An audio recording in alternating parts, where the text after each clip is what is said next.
Namasté les terriens, bienvenue dans cette nouvelle vidéo des rencontres du monde d'après. Alors ça y est, votre salarié vient de claquer sa démission. Il vient de vous donner le courrier de démission en vous expliquant plus ou moins laconiquement qu'il a trouvé mieux ailleurs. Sauf que le problème, c'est la 5e du mois que vous recevez. Vous êtes tellement dépité que vous allez même devoir sortir la bouteille de whisky 30 ans d'âge planquée dans le petit frigo capitonné que vous avez dans votre bureau. Vous en pouvez plus. Alors vraiment, quel est le problème ?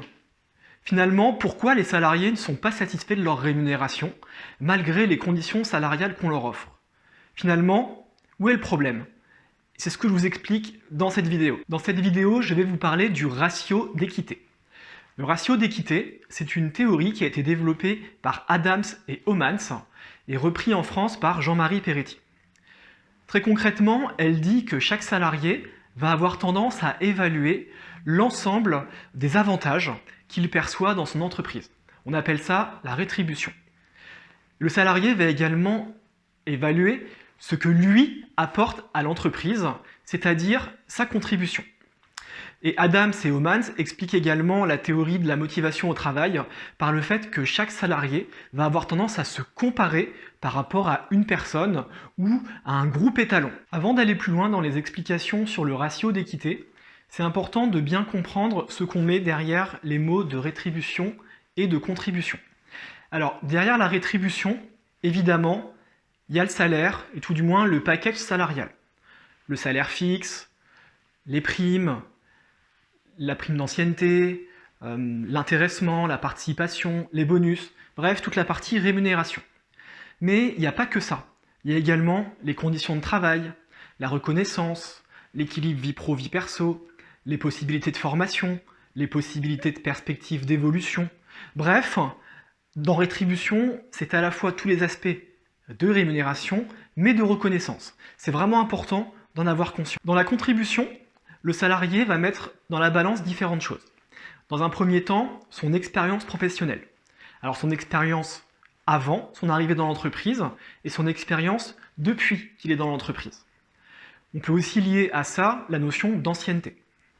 Le salarié va aussi mettre dans la balance son parcours de formation, ses diplômes, mais également sa technicité, ses résultats et son investissement au quotidien. Maintenant qu'on a bien mis des mots précis sur ces deux notions, vous allez me dire, bon bah d'accord, et après ? Et bien après, le salarié va évaluer son propre ratio d'équité. Et le ratio d'équité, c'est quoi ? C'est la rétribution divisée par la contribution. Et donc, ce qu'il faut que vous sachiez, c'est que c'est un ratio très personnel, subjectif et même parfois inconscient. Et là où c'est drôle et ça se complexifie, c'est que le salarié va avoir tendance à imaginer ce ratio et le comparer avec deux choses. Un, ce qu'il juge acceptable pour lui-même. Et deux, ce qu'il juge acceptable par rapport à un groupe témoin qui peut être une personne, un groupe, dans l'entreprise ou en dehors de l'entreprise. Donc ça veut dire que le ratio d'équité, encore une fois, comprenez bien qu'il est très subjectif et que et vous et moi, on ne va pas avoir le même. À partir de là, il y a 3 possibilités. La première, c'est l'équité. La seconde, c'est la sous-équité. Et la troisième, c'est la suréquité. Alors, je vous propose un petit exercice. Vous allez prendre votre cas de figure à vous et vous allez définir votre ratio d'équité.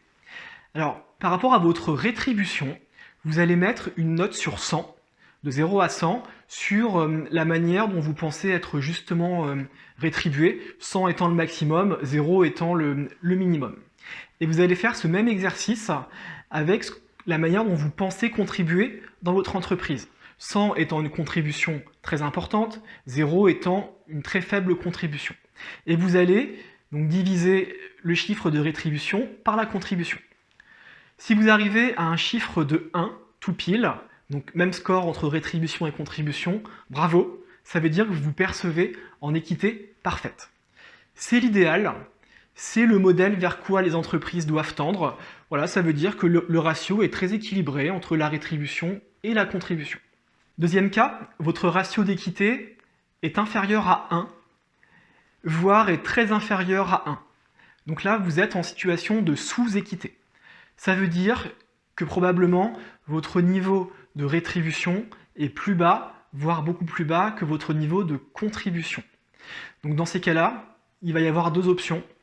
La première, si vous estimez que votre contribution est trop forte, eh ben vous allez soit la baisser, et donc dans ces cas-là, une fois qu'on a compris ça, ça explique pourquoi il y a tant de désengagement dans les entreprises. Ça met des mots sur ce désengagement. Ou bien, deuxième option, vous allez aller voir votre patron ou votre manager en lui demandant une augmentation, de manière à l'inverse, travailler sur le paramètre contribution. La suréquité, elle est beaucoup plus insidieuse. La suréquité, concrètement, ça veut dire que le salarié se perçoit traité plus favorablement que son groupe étalon ou que sa personne repère. Et donc, dans un premier temps, pendant quelques mois, il est possible qu'il augmente temporairement sa contribution pour se remettre à un niveau proche de 1. Dans la vraie vie, sachez que ça ne dure jamais sur le long terme. Et donc, ce qui est fort à parier qui va se passer, c'est que le salarié va changer son étalon et va se comparer à quelqu'un d'autre.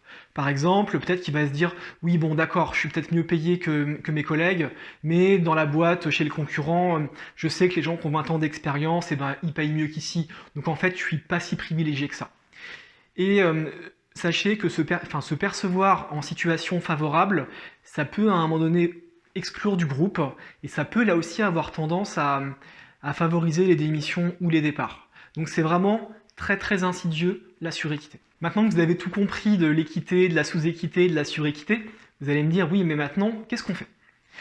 Alors là, moi, je vois trois angles qu'on peut envisager. Le premier, c'est ce que j'appelle le mode anticipatif ouvert. Donc ça va être une démarche d'anticipation auprès de vos salariés. Par exemple, d'aller voir un de vos salariés en disant tiens Gilbert, je te sens très renfermé ces derniers temps, alors que d'habitude tu es plutôt jovial et très ouvert et participatif. Qu'est-ce qui se passe? Est-ce que tu veux m'en parler? Le deuxième angle, c'est ce que je vais appeler le mode atténuation du conflit potentiel. Donc là, ça va être le salarié qui commence à se plaindre en vous disant un petit peu, voilà, de manière informelle, oui, de toute façon, je suis mal payé. Ou bien, de toute façon, tu as vu comment je m'investis, on n'est jamais récompensé dans cette entreprise. Donc là, soyez hyper attentifs aux signaux. Je suis mal payé, égale, je ne suis pas satisfait de ma contribution. Tu as vu à quel point je m'investis, pour quel retour, égale, attention, salarié a l'impression de contribuer beaucoup. Et donc là, c'est de pouvoir, vous, ensuite, concilier et rééquilibrer vers une équité. Donc soyez inventifs, trouvez des leviers, et souvenez-vous en tout cas que dans rétribution, il y a aussi la reconnaissance. Et enfin, le troisième angle, c'est ce que j'appelle le mode pilote. Alors là, on est sur le level expert du ratio d'équité. Donc là, ça va être une démarche qui va consister comme ah bah tiens Corinne, je t'ai convoqué aujourd'hui puisque je pense que ton investissement de ces derniers temps mérite d'être récompensé. Et donc voilà, sache que je t'ai attribué une prime de 250 € pour tes efforts. Et je voulais te remercier du travail que tu faisais. Qu'est-ce que tu en penses? Qu'est-ce que tu penses de ma démarche? Est-ce que tu es satisfaite? Donc là, on ne va même pas attendre que le salarié bascule dans le mode « oui, mais du coup, on ne me donne jamais rien ». On va anticiper de manière à garder toujours une équité perçue par le salarié qui soit bonne. Là aussi, on est clairement dans la reconnaissance, et n'hésitez pas à demander toujours à votre salarié ce qu'il en pense, parce que peut-être que parfois, il ne va pas vous le dire, il avait peut-être des idées dans sa tête, et au final, malgré votre bonne intention, il va ressortir déçu. Donc pensez toujours à bien revalider avec lui que c'est ok et que ça convient. Voilà, en tout cas, j'espère que cette vidéo sur le ratio d'équité vous a plu. Sachez qu'en 2100, tous les managers tiennent à jour leur ratio d'équité, un petit peu en temps réel, et ça leur permet justement d'anticiper les éventuels problèmes qu'il pourrait y avoir. Anticipez, n'hésitez pas aussi à traiter chirurgicalement les situations qui méritent de l'être, et puis surtout, soyez des pilotes du ratio d'équité, de manière à ce qu'on tombe ni dans la sous-équité, ni dans la suréquité. Je vous assure que si vous faites ça, probablement que le turnover va un peu baisser, et probablement que vous allez commencer à mettre des mots sur le désengagement, qui, je vous le rappelle, vous coûte une blinde, mais j'en parlerai dans une vidéo prochaine. Donc en tout cas, merci pour vos encouragements, un petit like, ça fait plaisir, n'hésitez pas à vous abonner aussi à la chaîne, et je vous retrouve bientôt pour une nouvelle vidéo.